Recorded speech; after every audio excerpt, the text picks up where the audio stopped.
بسم الله الرحمن الرحيم.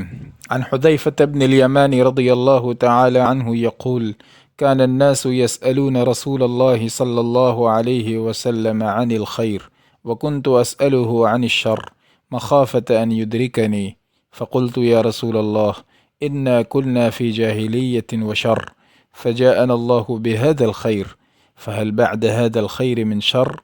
قال: نعم. قلت: وهل بعد ذلك الشر من خير؟ قال: نعم، وفيه دخن. قلت: وما دخنه؟ قال: قوم يهدون بغير هدي، تعرف منهم وتنكر. قلت: فهل بعد ذلك الخير من شر؟ قال: نعم، دعاة إلى أبواب جهنم، من أجابهم إليها قذفوه فيها. قلت: يا رسول الله، صفهم لنا. فقال: هم من جلدتنا ويتكلمون بألسنتنا. قلت: فما تأمرني إن أدركني ذلك؟ قال: تلزم جماعة المسلمين وإمامهم. قلت: فإن لم يكن لهم جماعة ولا إمام؟ قال: فاعتزل تلك الفرق كلها، ولو أن تعض بأصل شجرة حتى يدركك الموت وأنت على ذلك. أخرجه الإمام البخاري رحمه الله تعالى. معزز سامعین و ناظرین، یہ حدیث بھی حضرت حذیفہ رضی اللہ تعالی عنہ سے منقول ہے۔ وہ فرماتے ہیں: کان الناس یسألون رسول اللہ صلی اللہ علیہ وسلم عن الخیر وکنت اسألہ عن الشر مخافۃ ان یدرکنی، کہ لوگ اللہ کے رسول صلی اللہ علیہ وسلم سے خیر سے متعلق پوچھتے تھے، طاعات سے متعلق پوچھتے تھے، دنیا اور آخرت کی بھلائیوں سے متعلق پوچھتے تھے، اور میں آپ علیہ الصلاۃ والسلام سے شر سے متعلق پوچھتا تھا، فتنوں سے متعلق پوچھتا تھا، ذنوب اور معاصی کی تفاصیل پوچھتا تھا، دنیا آخرت میں نقصان دہ اور مضرت رساں امور سے متعلق پوچھتا تھا، اس اندیشے کی وجہ سے کہ وہ مجھے دبوچ لیں۔ مفعول لہ۔ قال قلت یا رسول اللہ، چنانچہ میں نے کہا اللہ کے رسول، انا کنا فی جاہلیت و شر، ہم تو جاہلیت اور شر میں تھے، ہم تو جاہلیت اور شر میں تھے۔ واو عطف تفسیری کے لیے ہے، جاہلیت کی تفسیر کر دی شر اور برائی سے۔ ہم تو جاہلیت میں تھے، یعنی ہر قسم کے شر و فساد میں تھے۔ فجاءنا اللہ بہذا الخیر، تو اللہ تعالی ہمارے پاس اس خیر کو لے آئے، یعنی ایمان کو، اسلام کو۔ فہل بعد هذا الخیر من شر، تو کیا اس خیر کے بعد یعنی اسلام کے بعد اب کوئی اور شر آنے والا ہے؟ قال نعم، آپ نے فرمایا جی ہاں آئے گا، اس خیر کے بعد بھی شر پیدا ہوگا۔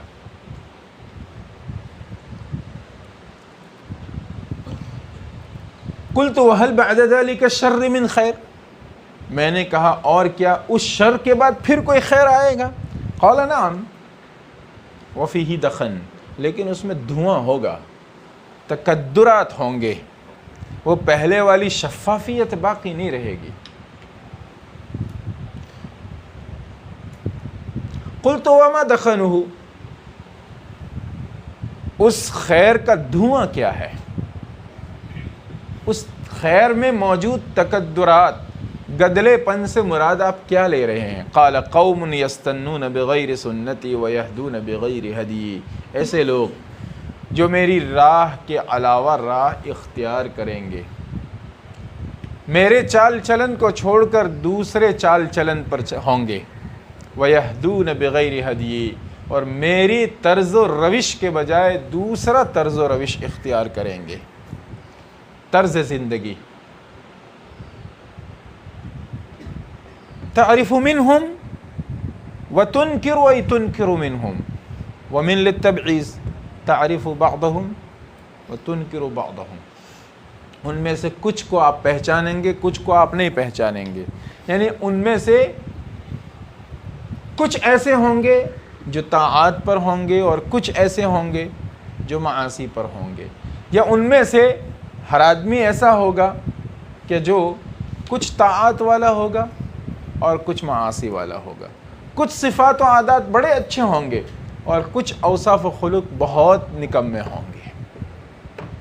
تعرف منہم وتنکر، قلت فہل بعد ذلك الخیر من شر، پھر اس خیر کے بعد جو دخن والا ہوگا، اور کوئی شر بھی آئے گا؟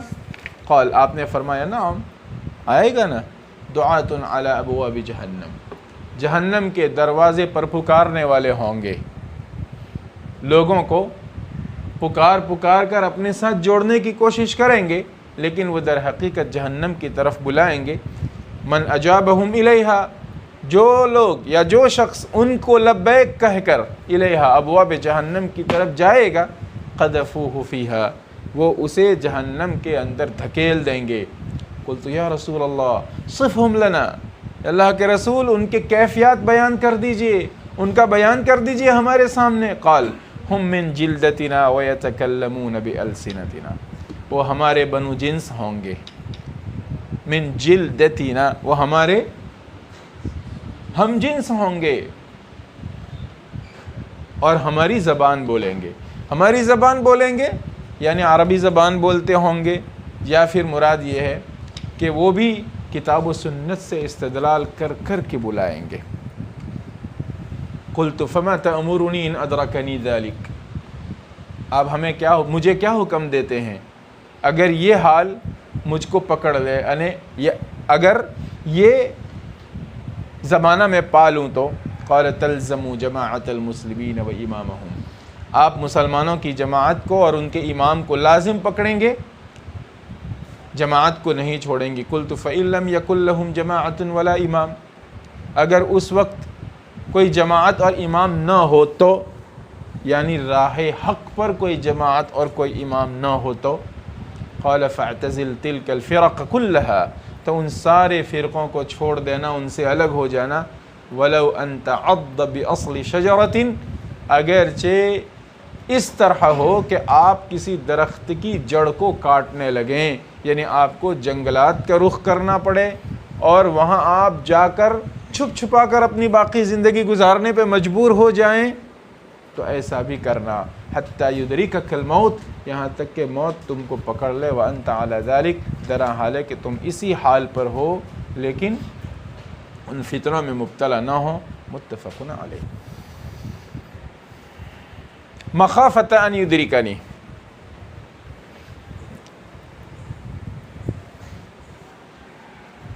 اس سے تائید ہوتی ہے اس اصول کی جو شریعت نے دیا ہے، دفع مضرت جلب منفعت سے اولا اور بہتر ہے۔ وفیہ دخن،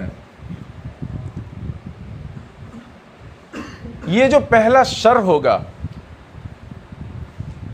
آپ علیہ السلام نے اس میں کسی زمانے کی تعین نہیں فرمائی ہے، اس لیے یہ آپ علیہ السلام کے دور سے لے کر قیامت تک کے جتنے ادوار ہیں ان تمام پر محیط بھی ہو سکتا ہے یہ شر اور خیر۔ اور بعض حضرات شراح نے جیسے تعین کرنے کی کوشش کی ہے، وہ ایک احتمال ہے کہ یہ مراد ہو سکتا ہے، تو اس کے اعتبار سے اسلام ایک خیر ہے اور اس کے بعد پیدا ہونے والا پہلا شر حضرت عثمان رضی اللہ تعالیٰ عنہ کا قتل ہے، اور وہاں سے اختلافات کا آغاز ہے، وہاں سے اختلافات کا آغاز ہے۔ وَهَلْ بَعْدَ ذَلِكَ الشَّرِّ مِنْ خَيْرٍ؟ قَالَ نَعَمْ وَفِيهِ دَخَنٌ، یہ خیر جو وجود میں آئی وہ حضرت حسن رضی اللہ تعالی عنہ کے حکومت سے دستبردار ہو جانے، حضرت سیدنا معاویہ رضی اللہ تعالی عنہ کے حق میں، وہ خیر ہے۔ اس کو نبی کریم صلی اللہ علیہ وسلم نے دوسری حدیث میں ارشاد فرمایا ہے، ہدنۃ علی دخن، ہدنہ کہتے ہیں صلح کو، اس کے بعد صلح ہوگی لیکن تکدرات والی،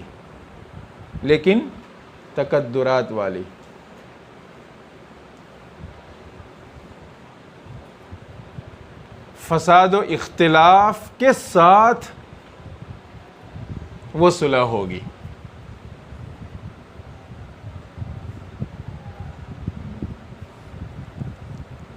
ایسی خیر جو اپنے اندر کچھ شر کو لیے ہوئے ہو،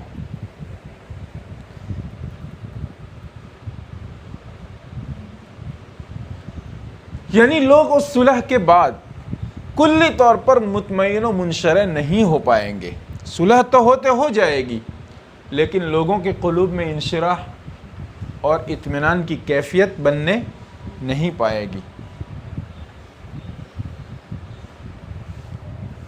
جیسے صاف ستھری چیز میں دھواں چھوڑ دو تو نہ وہ مکمل صاف ستھری ہے نہ وہ مکمل گندی ہے، ایسے۔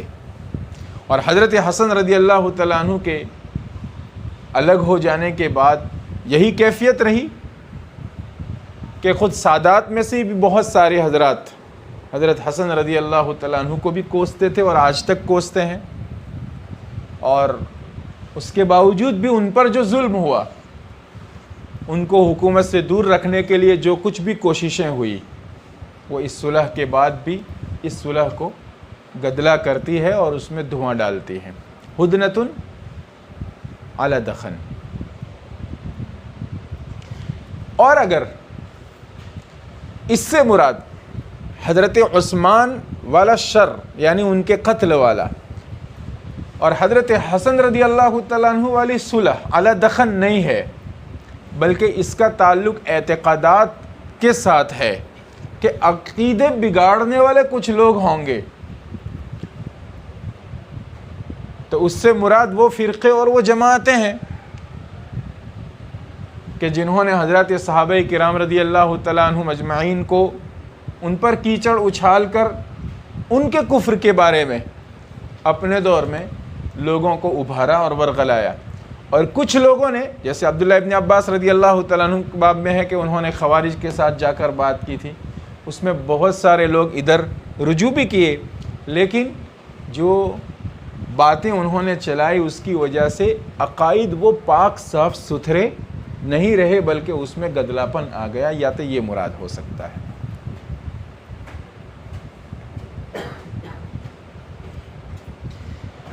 اس کے بعد ایک اور شر ہے جس کے بارے میں کہا قوم یستنون بغیر سنتی۔ اس سے مراد بھی یا تو وہ فرقے اور جماعتیں ہیں جو خوارج وغیرہ اور ان کے بعد پیش آئے، یا پھر وہ بادشاہ اور ملوک مراد ہیں جنہوں نے نبی کریم صلی اللہ علیہ وسلم کی سنتوں کو تبدیل کر دیا۔ مثلا ایک بہت بڑی چیز جو خلفائے بنو امیہ کے دور بے شمار چیزیں ہوئی ہیں، ان میں سے ایک بہت بڑی چیز یہ کہ عید کے دن جو خطبے دیے جاتے تھے، ان خطبوں میں وہ کیا کرتے تھے؟ عید کے دن پہلے کیا کیا جاتا ہے؟ نماز کے خطبہ، نماز۔ لیکن نماز کے بعد خطبہ دینے کھڑے ہوتے تو لوگ بیٹھتے نہیں تھے، بھاگ جاتے تھے۔ تو انہوں نے پھر یہ شروع کیا کہ پہلے خطبہ دیں گے بعد میں نماز پڑھیں گے۔ کہاں جاؤ گے؟ پہلے خطبہ دیتے تھے۔ تو یہ طریقہ نبوی رہا؟ ارے طریقہ نبوی رہا؟ نہیں رہا۔ آپ کہیں گے لوگ بھاگ کائے کو جاتے تھے پھر؟ اس لیے کہ وہ خطبے میں حضرت علی رضی اللہ تعالیٰ عنہ پر سب و شتم کرتے تھے، اور یہ جو کچھ میں بول رہا ہوں نا وہ حضرت سیدنا معاویہ رضی اللہ تعالیٰ عنہ کے بعد کی بات ہے۔ آپ نے کبھی بھی ایسے سب و شتم نہیں کیا، حضرت کے بعد کی بات ہے۔ وہ سب و شتم کرتے تھے، اس وجہ سے لوگ سن نہیں پاتے تھے تو لوگ چلے جاتے تھے۔ تو انہوں نے پہلے خطبہ اور بعد میں نماز۔ وہ تو حضرت عمر ابن عبدالعزیز رحمۃ اللہ علیہ تھے کہ ان کا جب دور آیا اور عید آئی تو انہوں نے پہلے نماز پڑھائی اور پھر خطبہ دیا۔ لوگوں نے بہت مخالفت کی، کہا کیسے ہو سکتا ہے، اور آپ ہی وہ پہلے بنو امیہ کے خلیفہ ہیں دور کے بگڑنے کے بعد، ظلم و فساد کے غالب آ جانے کے بعد، کہ آپ نے ایک لفظ بھی حضرت سیدنا علی رضی اللہ تعالیٰ عنہ کے متعلق نہیں کہا، بلکہ ان کی تعریف میں کلمات کہے، اور یہ باقاعدہ اعلان جاری کیا کہ خبردار اگر کسی نے خطبے میں آل رسول کو اور حضرت علی کو سب و شتم کیا ہے تو۔ اور اسی کو ہم نے اس دن کہا تھا کہ وہ ساری چیزیں جو بگڑ گئی تھی انہوں نے اس کو نہج نبوت پر قائم کر دی۔ یہ ہے وَيَهْدُونَ بِغَيْرِ هَدِيٍّ تَعْرِفُ مِنْهُمْ وَتُنْكِرُ۔ کچھ اچھے بھی ہیں کچھ برے بھی ہیں، مثلا ان میں، اور مثلا بنو عباس میں بھی اسی طریقے سے۔ ان میں حضرت عمر ابن عبدالعزیز رحمۃ اللہ علیہ، ان کو کون پہنچ سکتا ہے؟ ادھر ہارون الرشید، ان کو کون پہنچ سکتا ہے؟ اسی طریقے سے ان میں جو افراد ہیں، بادشاہ ہے، ان میں کچھ عادات اچھی اور کچھ بری، تو ایسا بھی تھا، کچھ عادات بڑی اچھی تھی، مثلا انہوں نے اسلام کی نشر و اشاعت کی، اس میں کوئی دو رائے نہیں ہے، کفار کے لیے برسر پیکار رہتے تھے، کفار کے لیے برسر پیکار رہتے تھے، رومیوں کے ناک کو دبا رکھا تھا انہوں نے اسلام کی نشر و اشاعت کی۔ مثلا ایک حجاج کو ہی لے لو، وہ سندھ پر کیسے چڑھایا، اس نے افراد بھیجے، لیکن مسلمانوں کو کیسے تہہ تیگ کرتا رہا۔ اور اسی طریقے سے خلفائے بنو عباس تو اچھے بھی تھے برے بھی تھے، اور جو تھے ان میں اچھائیاں بھی تھیں اور برائیاں بھی تھیں۔ تعرف منہم وتنکر قلت فہل بعد ذلک الخیر من شر قال نعم دعاۃ علی ابواب جہنم۔ اس سے وہ خوارج وغیرہ فرقے بھی مراد ہو سکتے تھے جو بعد میں وجود میں آئے، خوارج ہے، مرجئے ہیں، قدریے ہیں، جو آپ نے پڑھے ہیں ڈھیر سارے فرقے۔ دعاۃ علی ابواب جہنم من اجابہم الیہا قذفوہ فیہا۔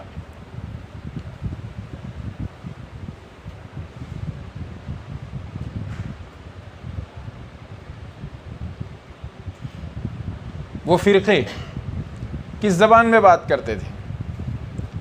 کتاب و سنت کی زبان میں بات کرتے تھے، اپنی آراء و افکار، اپنے نظریوں اور اعتقادات کے لیے استدلال کہاں سے لاتے تھے؟ کتاب و سنت ہی سے لاتے تھے۔ تو ہماری زبان بولیں گے، یعنی کتاب و سنت سے استدلال کریں گے اپنے باطل کے لیے۔